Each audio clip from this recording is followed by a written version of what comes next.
Evet. Çok güzel. Birazdan başlayacağız, tamam mı? Herkes ellerini kaldırıyor. Çok güzel.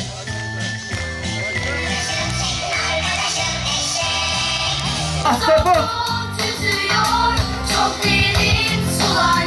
Yengeç. Harikasınız.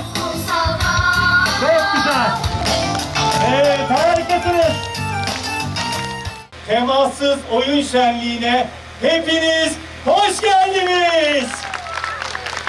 Harika. Biz 4 gündür pazartesi gününden itibaren yaklaşık 600 öğretmenimle, hatta 630 öğretmenimle temassız oyunları oynadık.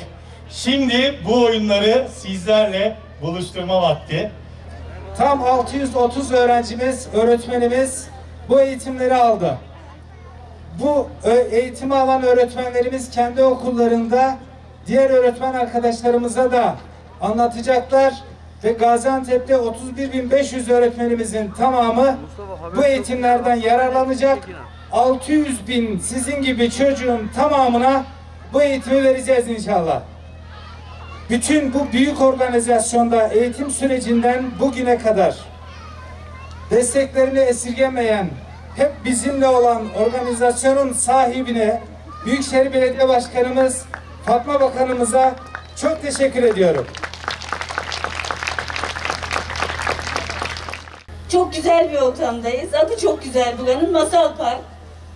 Ve çok güzel bir sonbahar sabahındayız. Ve hep birlikte Türkiye'de ilk kez temassız oyun dediğimiz özel bir çalışma için bu aradayız.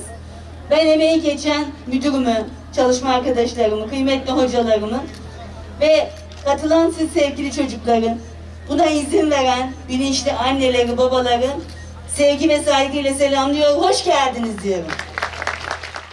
Sizi geleceğe hazırlarken tek başına kitaplarla olmuyor bu.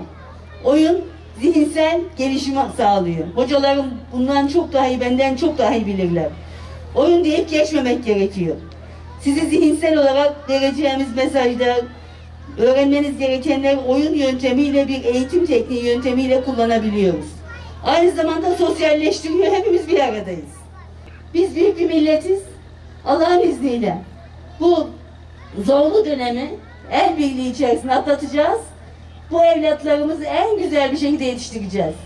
Ne yapmak gerekiyorsa, işte bugün olduğu gibi güç birliği yapacağız.